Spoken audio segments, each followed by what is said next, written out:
Pemirsa, tubuh gemuk dan bergelambir merupakan mimpi buruk bagi wanita. Bagaimana cara mendapatkan tubuh ideal? Jaga pola makan, olahraga, dan minum suplemen herbal. Kini, Thermolet Plus hadir dengan solusi diet praktis dan mudah. Suplemen herbal alam dengan mekanisme kerja 4-in-1, mengurangi nafsu makan, menghambat penyerapan lemak, membakar lemak menjadi tenaga, plus mengencangkan tubuh. Thermolet Plus, lemak berkurang, tubuh sehat. Pemirsa, tak cuma berseteru dengan sesama pengacara kondang, seperti Hotman Paris dan Farhad Abbas, Rasman juga mempolisikan sejumlah artis, bahkan mantan kliennya sendiri, Dr. Richard Lee. Bahkan Iklim Makim yang pernah dibelanya melawan Hotman juga bakal diperkarakan Rasman. Meski terpojok lantaran diduga menggunakan ijazah S1 palsu untuk masuk organisasi kepengacaraan, Rasman ngotot mengaku bergelar S3 dari universitas luar negeri. Setelah 2 sidang terakhir berlangsung kisruh, seperti apa persiapan kubu Rasman dalam menghadapi kubu Richard Lee? Benarkah Putri Rasman merasa terganggu dengan sejuta kasus yang dicetak ayahnya? Sebelum menyimak fakta pamungkas, izinkan saya Ali Syevita undur diri dari hadapan Anda. Saksikan terus Barista, berita artis ternama, setiap Sabtu dan Minggu hanya di RCTI.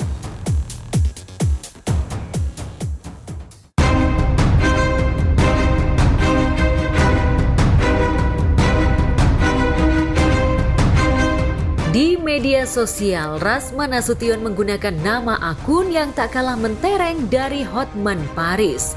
Jika Hotman menggunakan nama akun Dr. Hotman Paris SH.M. Hum, Rasman menggunakan nama akun Dr. Haji Rasman Arif Nasution SH SAG MA PhD. Dari nama akun Instagram, skor Rasman versus Hotman satu sama karena keduanya menonjolkan gelar S3. Sayangnya, alih-alih mengklaim dirinya adalah doktor lulusan universitas luar negeri, ijazah S1 Rasman justru dianggap palsu. Pihak Universitas Ibnu Khaldun Bogor geram karena merasa tak pernah menerima Rasman sebagai mahasiswa, apalagi mengeluarkan ijazah sarjana hukum atas nama Rasman Arif Nasution. Kami merasa keberatan. Keberatannya adalah yang pertama, nama baik ataupun nama besar Universitas Ibnu Khaldun yang sudah berusia 65 tahun sudah menghasilkan begitu banyak orang-orang hebat yang pada saat ini pun sebagian masih eksis di pemerintahan. Dengan adanya ijazah yang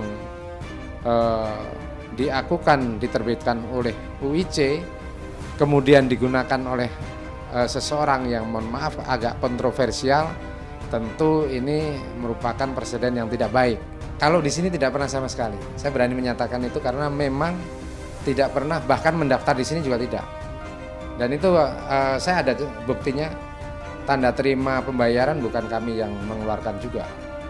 Nanti mungkin Pak Rasman itu akan diperiksa menggunakan akta palsu mungkin ya. Saya tidak begitu memahami arah penyidik. Yang jelas apa yang mereka inginkan kami berikan.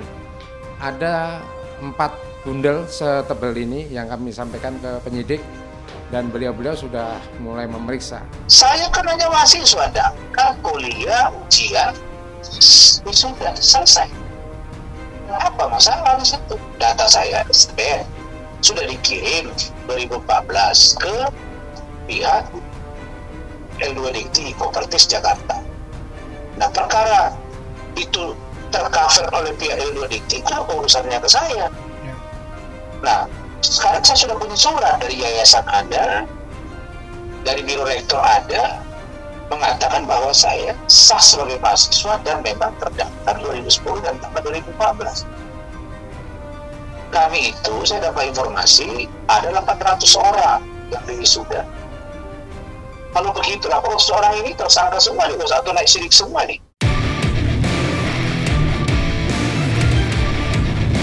Yang menarik dari bukti digital terungkap, ijazah S1 Rasman dikeluarkan tahun 2022. Sementara ia sudah malang melintang sebagai lawyer sejak awal 2000-an. Bahkan, Rasman punya brand advokat atas namanya sendiri, Rasman Arif Nasution atau Ran Law Firm, yang berkantor pusat di kawasan Epicentrum Kuningan, Jakarta Selatan. Dalam berbagai sidang, Rasman dan staf kantornya sering menggunakan dress code Ran Law Firm yang seolah menonjolkan keprofesionalan kantor hukumnya. Di pokoknya wisudanya kapan, semuanya nggak jelas karena maju mundur alurnya nggak jelas. Tapi kita andaikan aja memang dia sekolahnya bodong, nggak kuliah, dapat ijazah palsu. Wah, ini berat guys. Kenapa? Karena mantan kliennya dan semua kliennya itu berhak menggugat dan meminta kembali semua uang yang kita bayarin dari awal sampai akhir guys. Ini serem banget. Surat keterangan lulus SKL dari Universitas Ibnu Khaldun berdasarkan surat keterangan nomor 01/BAAK UIC /8 Romawi /2022. Kok katanya dia udah jadi advokat senior, katanya udah lama jadi advokat. Kok di sini surat keterangannya tahun 2022? Lulusnya kapan? Kok di sini surat keterangannya tahun 2022? Ia membuktikan kalau itu nggak palsu, dan setelah itu pasti pihak Bang Rasman pasti setelah itu pasti ngebalik siapa yang fitnah ini gitu, pasti karena berefek itu besar sekali. Ini akal-akalan aja, tapi saya masih lihat dulu bos. Kalau ini saya lihat nggak sehat. Tapi yang pasti saya akan preskon segera. Secepat mungkin saya akan preskon. Oke.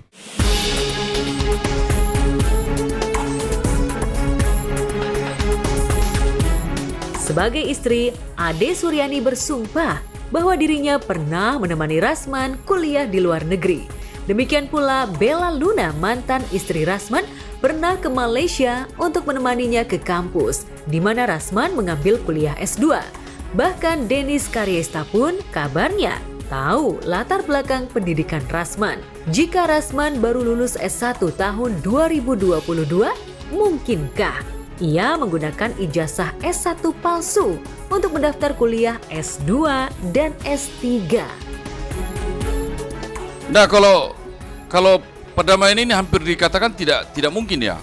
Kalau terbukti bahwa apa yang kita maksud dengan surat palsu itu terbukti. Ini masalah hukum. Begitu. Jadi kalau itu terkonfirmasi bahwa itu adalah palsu, maka dia tidak boleh berpraktek lagi sebagai pengacara. Pak Rasman itu sosok yang humble sebenarnya, sosok yang baik, dia tuh loyal gitu. Terus dia ini pengibah. Terus dia juga sering bertanggung jawab terhadap keluarganya, tuh tanggung jawab banget. Gak ada yang rumor-rumor yang di luar sana itu enggak. Jadi kami keluarganya lihatnya ya paling tertawa, cuman support Bang Rasman, sabar, itu aja sih.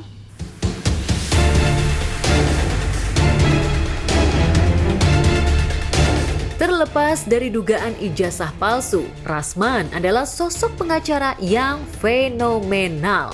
Cukup banyak kasus besar yang dimenangkannya, dari artis senior Minati Atmanegara sampai Vicky Prasetyo dan selebgram Medina Zain pun pernah menggunakan jasanya.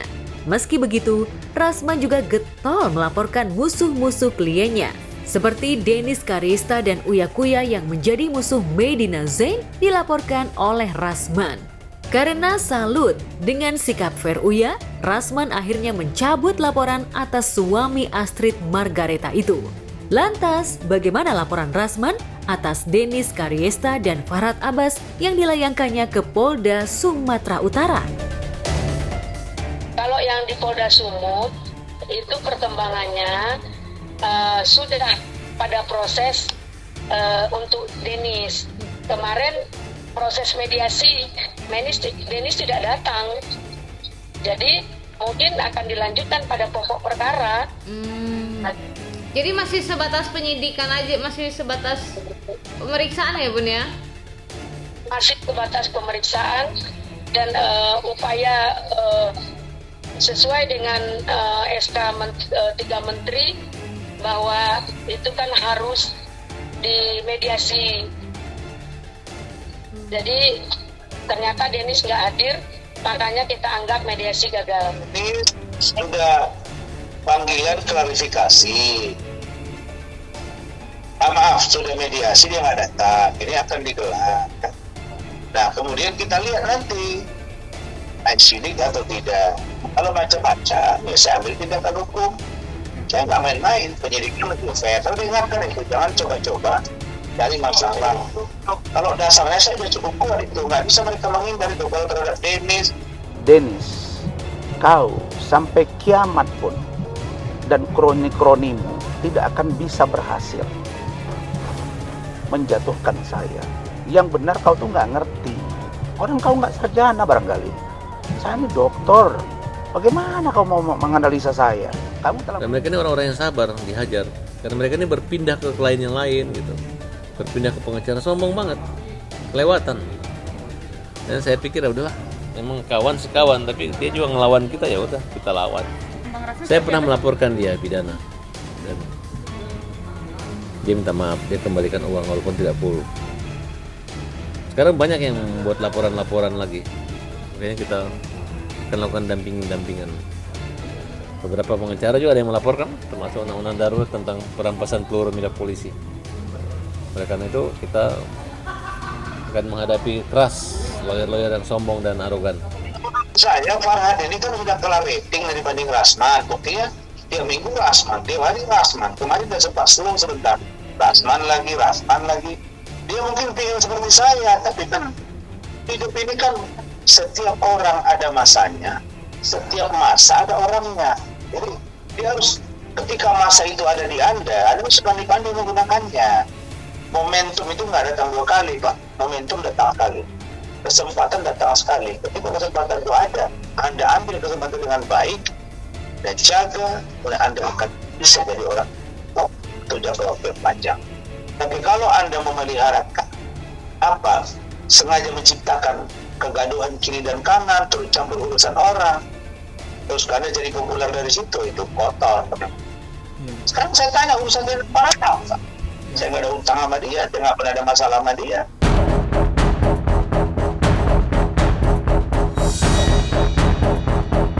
Meski banyak musuh, sejatinya Rasman tetap mengedepankan restoratif justice dengan menyelesaikan kasus hukum sebelum masuk ke pengadilan. Faktanya beberapa hari lalu, Rasman mengupayakan restoratif justice untuk kasusnya melawan mantan sekretaris DPRD Batam, Marzuki. Assalamualaikum warahmatullahi wabarakatuh. Selamat pagi. Hari ini Jumat tanggal 16 September 2022. Saya Dr. Ran dan tim Saudara Rahmat Riyadi dan tim yang lain sedang berada di salah satu hotel di Kota Batam, Provinsi Kepulauan Riau. Alhamdulillah hari ini bertemu dengan rekan saya yang baik, Bapak Andi, Sarjana Hukum Master Hukum, dan Bapak Yuryanto, ya, Sarjana Hukum Master Hukum. Kalau belum didoakan terus sampai doktor. Dan ada rekan saya, abang saya, Bang Banjir Sumarmata, adalah ulama warus setelah Anbiya. Sekarang menjadi pewaris para nabi, para ulama. Jadi ada di sini Pak Marzuki, klien saya. Ya, alhamdulillah hari ini ada titik terang dan mencapai satu pemufakatan yang baik dalam rangka restoratif justice, restoratif keadilan. Dan terobosan-terobosan hukum seperti ini perlu dilakukan sepanjang tidak ada kerugian pihak manapun.